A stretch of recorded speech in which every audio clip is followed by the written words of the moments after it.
să fac dacă ăsta mi-a lăsat tablet de pisică.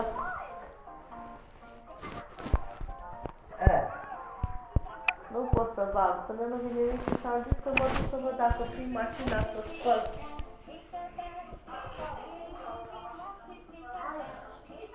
Ce? Să văd să spăl, că mâine mă duc și eu la lucru. Mă duc că mă omoară asta, că n-are cine să meargă la lucru. M-a terorizat ieri. Da. Că mă duc la lucru, că mă duc astăzi la lucru. I-am spus, nu vin mâine când e astăzi, marți, nu vin, zic, dar miercuri vin. Ce să fac? Scot niște carne, nu mai știu ce să fac de mâncare.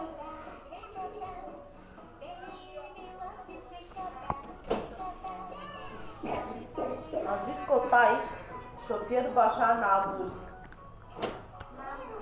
Și după aia o frig o țără și fac niște cartofi de aia cu usturoi, știi?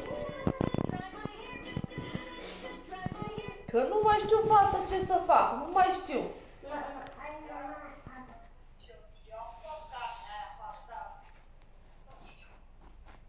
Nici eu nu știu ce să mai fac. Micu a venit acasă, i-am făcut niște ouă cu salam, cu șoncă, din aia au mâncat. Dar nu știu ce să mai fac, fată, nu mai știu.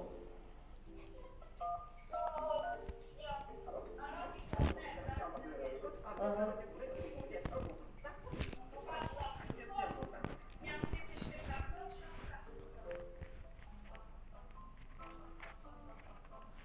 Nu știu. Nu mai știi ce să faci de mâncare.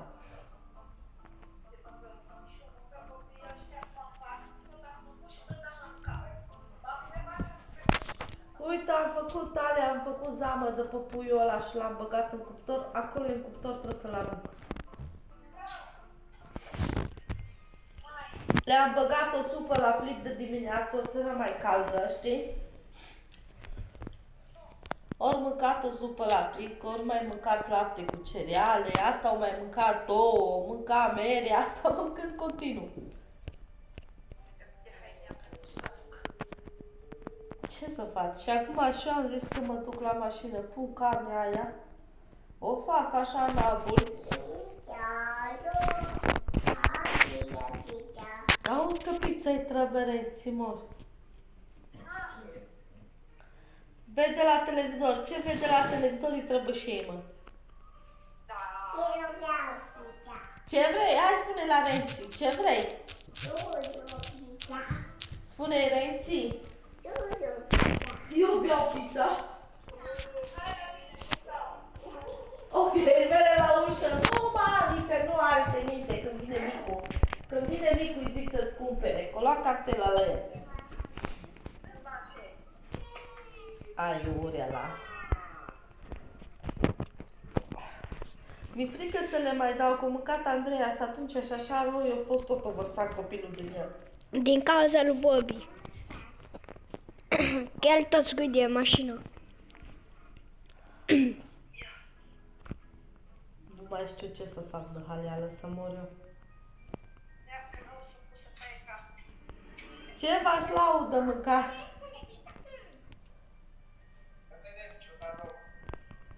Nu mai știm ce să facem. Da cum?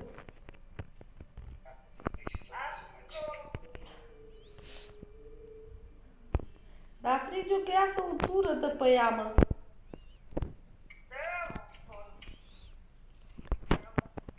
Păi nu trebuie să o mânci, dar iasă o tură de pe ea, că nici eu nu mânc.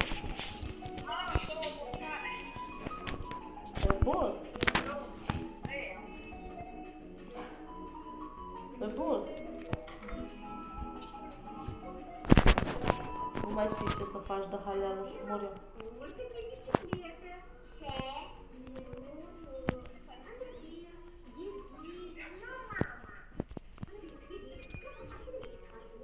Faceți tocăniță. Nici eu nu fac, că nu prea mâncă copiii ăștia. Micu mâncă. Micu mâncă orice.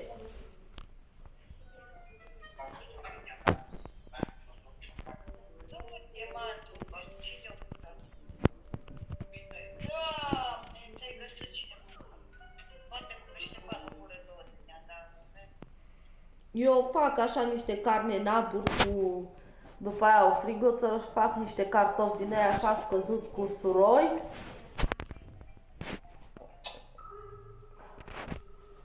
Sau nu știu, poate mă succes, dar ăsta nu prea mâncă mămăligă micu.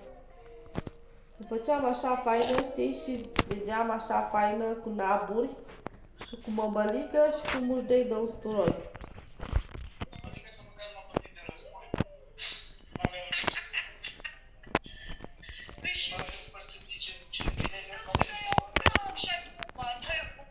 Eu mănânc și cu zahăr, și cu lapte, și cu brânză, cu smântână, eu n-am stres.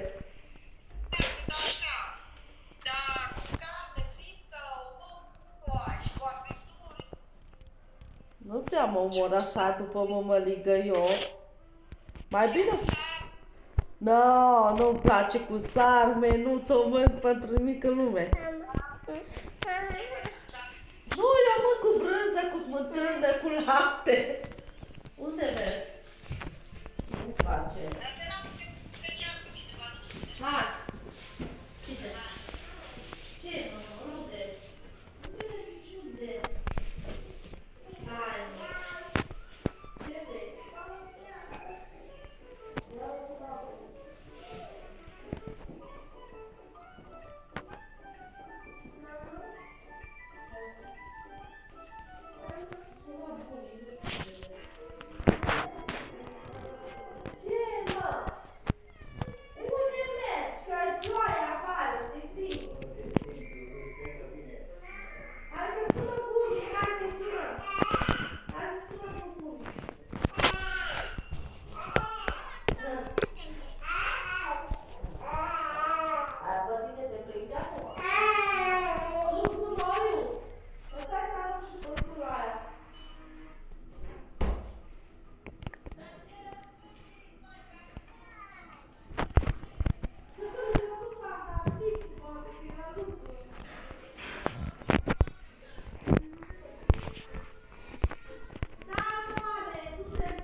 M-a zis că ce fac? Nu mă duc la lucru ca să știe, să-și caute sau ceva de genul. Dacă profiți mai bine și poți să mergi la lucru, nu te duci, dar na, acum nu-i lăsa la școală, că dacă lași pe asta la școală și destul de bine, să mergi în ei. Am zis să-i las cu bunicul acasă și să mă duc papi la lucru, mai mă dă asta afară, bată Dumnezeu.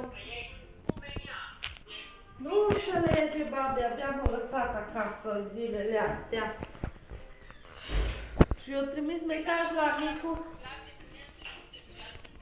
Eu trimis mesaj la Micu că dacă nu mă duc la lucru, că să-i spun să-și caute, să-și facă planurile, să-și caute, nu știu.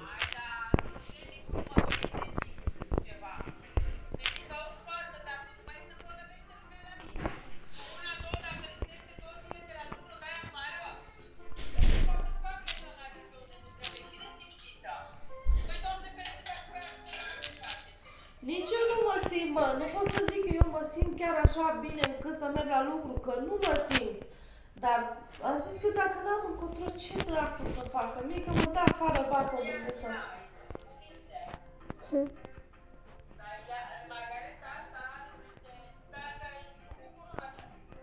Bă, dar are niște gesturi în ea, dar o să-i spun. O să-i spun mâine dacă mă duc la lucru. Margareta, tu trebuie să înțelegi. Eu am venit bolnavă la lucru. Fix așa o să-i spun. Eu am venit bolnavă. Eu nu mă simt bine, eu sunt bolnavă. Copiii mei i-am lăsat acasă bolnavi. Fix așa o să-i spun. I-am lăsat acasă bolnavi cu soacră mea. Că ea știe că tati a plecat, știi? Că dacă ea știa că tati e aici, știi ce spunea? Să las copiii să mă duc la lucru. Și o să-i spun în felul următor, Margareta, tu trebuie să înțelegi în felul următor. Eu nu mă simt bine, copiii mei sunt bolnavi acasă. Când spun că sunt bolnavă, sunt bolnavă. Dacă vrei să mă înțelegi bine, dacă nu, să-i spun dăm afară. Du-te dracu. Și dăm afară că stau acasă și mă plătește acasă, că am deja 8-9 luni de lucru la ea.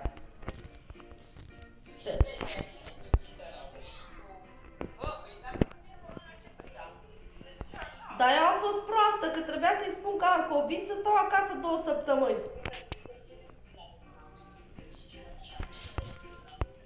Trebuia să-i spun că am o cuca și stau acasă.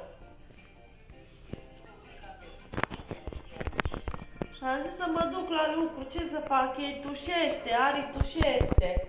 Bine că nu mai fac febră. Îi trimite că tușește și Andreea și îi și răgușit. Își mai trage și nasul. O să-i spun mâine, Margareta, să știi că eu nu mă simt bine și am venit la lucru, că tu nu înțelegi, o să-i spun când eu sunt bolnavă.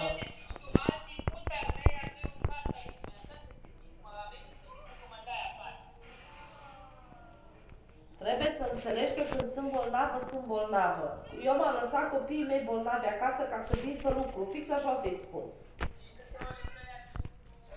Da. Pentru că am mers față la lucru pentru 2 ore jumate am mers. La ora 10 eram acasă. Dar ce să fac, babi? Dacă nu este în altă parte, ce să fac?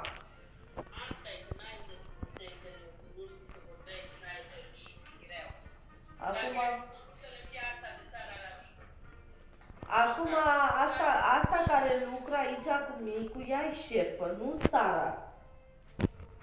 Păi, depinde cine îi. Aici așa Micu îi închiriat, Și la asta îi place.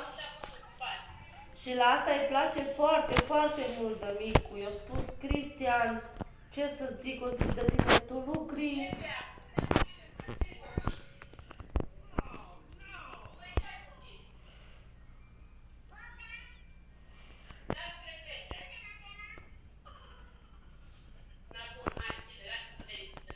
Ce-a făcut?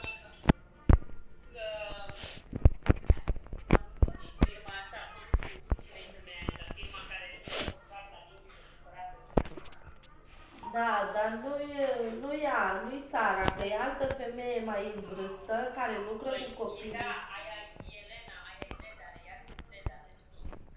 Nu știu.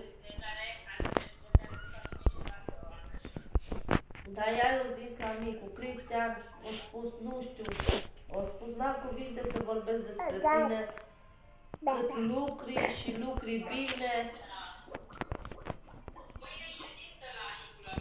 Da, pe și el chemat.